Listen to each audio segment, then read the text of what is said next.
Hello and welcome, everybody. Well, it's here. It finally came. The movie event of the year, of the decade, the century maybe. It's Sherlock Gnomes. I can't believe it. Check his temperature. Check his pulse. So, yeah, me and Emmett checked out Sherlock Gnomes today. Yep. Tucker decided to opt out. I stayed home. Yep. Hi, Tucker. I'm waving back. He's supervising behind the scenes. But, yeah, so Sherlock Gnomes, the sequel to the beloved classic that everyone remembers, Romeo and Juliet, from, oh man, how many? 7 years now? Really? Seven they years waited ago. 7 years to Yeah? fart out Uh-huh. Sherlock Gnomes. And didn't do straight to DVD or anything. Sent it to the theaters. Oh, no one could contain their excitement for Romeo and Juliet. But yeah, instead of Romeo and Juliet 2, it's Sherlock Gnomes, even though it still stars Romeo and Juliet. But so, alright, so we had both seen the original back in the day. Yeah. I remember it, I think. Most of what I remember is lawnmower racing and Yeah. Jim Cummings Flamingo. Oh, yeah, now that you mention it. I don't really remember anything about the character, I just remember Jim Cummings Flamingo. Uh-huh. Just, yeah, thought that one was pretty forgettable and Just kind of, that happened. okay kids entertainment. Nothing horrible that adults just wouldn't be able to stand, but just yeah. And overall impressions with this one are about the same, so I guess it's the sequel that all the fans are wanting. If you're a fan of Romeo and Juliet, which, if this movie's being made, apparently there are. I don't know. Probably fans of about anything somewhere out there. Sure, yeah, if you like that one, you'll like this one, I suppose. But so, let's get something off the bat real quick. Mm-hmm.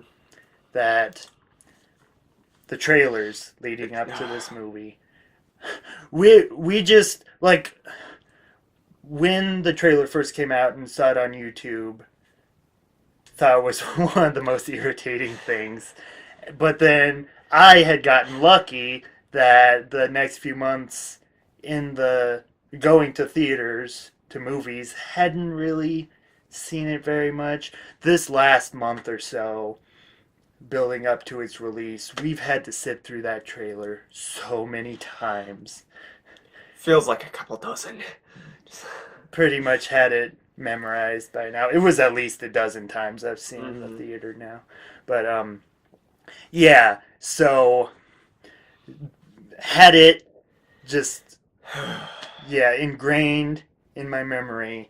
So was expecting the worst from this movie, because we have scenes like the dancing bikini gnome and these lovely one-liners No ship, Sherlock.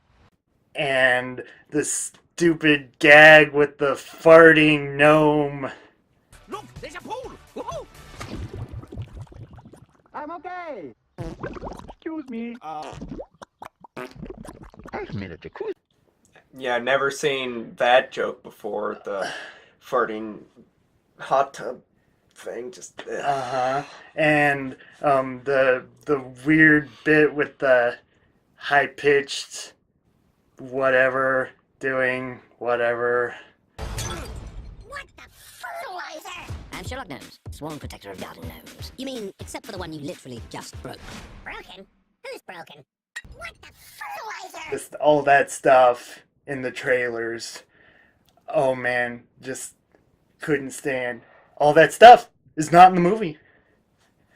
it's not in the movie. We didn't stay through the credits to see if it popped up mid credits or end credits But, or like, whatever. they had similar scenes, like, they just were rewritten. I don't think it would work, like, if it was an after credit scene, like when Sherlock breaks the top of the gnome off, him jumping off the ladder, they had that exact same scene, just the little whatever was gone because the entire garden was empty. And Tucker had a look of shock.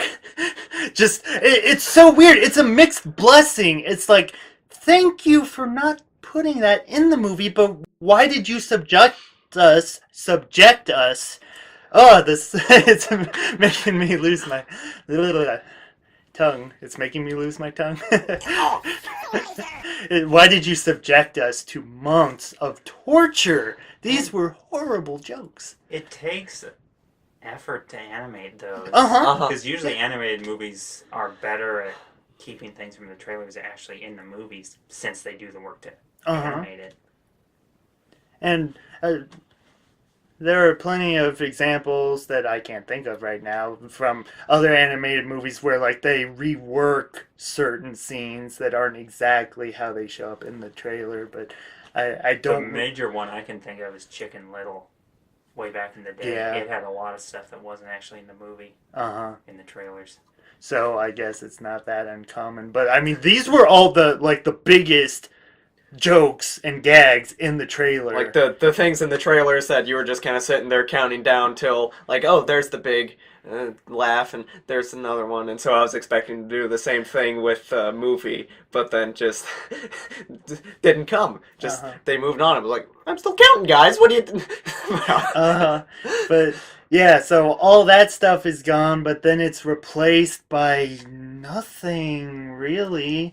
No. Like... Not really. This movie's pretty boring. Yeah. But yeah, kids will like it just fine. With it being geared to kids, I don't feel the need to pick on it too much since it's nothing like horrible, like your Emoji Movie or what have you. But I never witnessed that. I was the only one that subjected myself to that, so. Did you even tell anyone before you were watching it to offer it, though? No, because I figured you guys wouldn't want any part of it. I mean, if you would have said, hey, some evening sure, I needed a a shoulder to cry on that night. I would have just, stupid movie, but... But, yeah, so there are much worse kid offerings out there, but, yeah... The plot and the script for this one are just so simple and very lazy. Extremely predictable. I mean, from the very beginning. Okay, so the very first scene, we are watching it unfold, and like, oh, they better not be treating this as a big reveal down the line with certain characters, because from their very first line, it's like, we know exactly where you're going with this. Going to do a big villain reveal with these certain characters, and yep, they did. And just, it's so obvious. I couldn't be able to understand if anyone, like even little kids, if they're like, oh man, I could not see that coming. Surely they'd be, oh yeah, of course it's him, because it was so obvious in every single scene he was in. He like almost winked at the camera, like, yes, I'm going to be evil down the line. I'm going to be a bad Pretty guy. much. Every single scene. So it was not subtle at all, but it was so obvious that I can't possibly imagine that it was supposed to be subtle at one point. I don't know, because a lot of stuff towards the end was just like, is that what you were trying to do? Or? Very confused, because yeah, they finally reveal this character as the villain that they had built up this other character, making you think he was going to be the big villain, but then, oh no, it was this character the whole time. But then the scene after that, oh, never mind, it was that first character. Just the one that was supposed to be the big reveal, we just took care of that plot line real quick. It was unnecessary and went nowhere.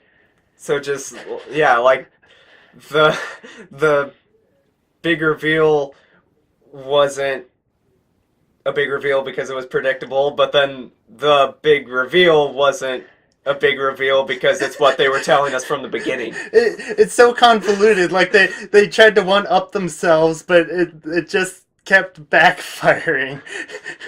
But, yeah. So, yeah, for the voice talent, you've got all of the returning cast members from the first film, I believe. From Emily Blunt to James McAvoy to Maggie Smith and Michael Caine. They got those two back. Why? Michael Caine barely had 5 lines. He was probably on the toilet when he recorded them over the phone. It sure sounded like it. But yeah, all of the smaller cast members came back, and except Jason Statham was in the first movie. I can't remember if his character got killed off since he was the villain, but he's not back. Man, Jason Statham just makes everything a little better. Yeah, it would have been entertaining just knowing that he was there, because I guess I didn't know who he was at the time of the first movie. So. I knew it was a very odd choice for an animated villain. I'd like to see him try that again in a better movie. But so yeah, with the returning cast, I thought Emily Blunt and James McAvoy were very good. That they were trying for some reason, but then it made perfect sense for me that Johnny Depp was not trying. He knew what movie he was in. He did not care the entire time. Probably the one with the biggest paycheck. Oh, for sure. Probably triple anyone else, if not more. Give me my money and I'll give you a line. But, yeah, he could have been fun in the role. Watch Rango, and he is so energetic in that. Just... yeah, shows the difference that he definitely wanted to put in a lot. The writing would have helped everyone. Just that was one of the worst. That was one of the biggest problems for me. Like, if you had a script that was more high energy and had actual jokes or punchlines or one-liners, even nothing like that. Just like all the humorous bits would just be like really just lazy kid humor. Just oh look, kids, it's something goofy, it's something flashy, but yeah, it wasn't a joke. Like, not really. If it had a very weighty script, this would be a pretty good movie, because the animation is amazing. The animation is really good. There were moments where just it was photoreal at a few times, and I'm like, guys, this is Sherlock Gnomes. Johnny Depp isn't trying. You don't have to either. But thanks. At least it looks nice. If I'm gonna have to sit through it, I'd say it's worth the animation alone. I was really impressed by that. But yeah, along with Johnny Depp, I thought Chiwetel Ejiofor. Sorry, I butchered those names, but hopefully that was close enough. I've really liked him in the past, and he wasn't trying much more than Johnny was. And his character had a lot to do in the movie.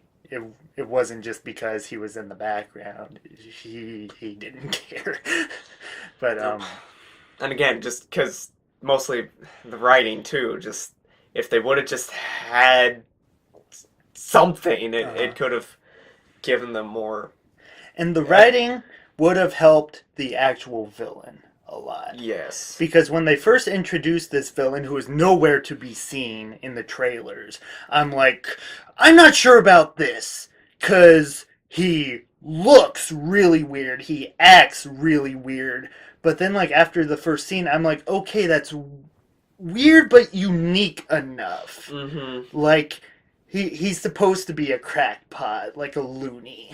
Uh-huh. So if he acts crazy, I don't mind. And the textures on him, like the textures overall, like on the gnomes looking like ceramic and masonry and whatever, those were really good. But then this character was supposed to be plastic, and he looked really good. The animation just pops, I'm telling you. But yeah, and the voice work was very good on the villain too. But they didn't give him anything to really say, and that was just comical enough. Yeah, just better writing would have given a lot more opportunity for the people to have some more charisma. Just One last thing about the villain. The entire time, I'm like, whose voice is that?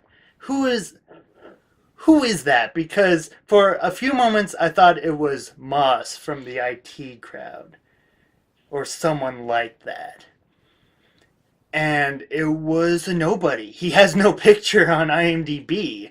He's got a lot of acting credits and screenwriting credits, but like he wasn't involved with this movie, I don't think. But yeah, for someone who isn't a big star, I thought that character's voice work was very solid. But yeah, so that's the gist of this one. Scoring.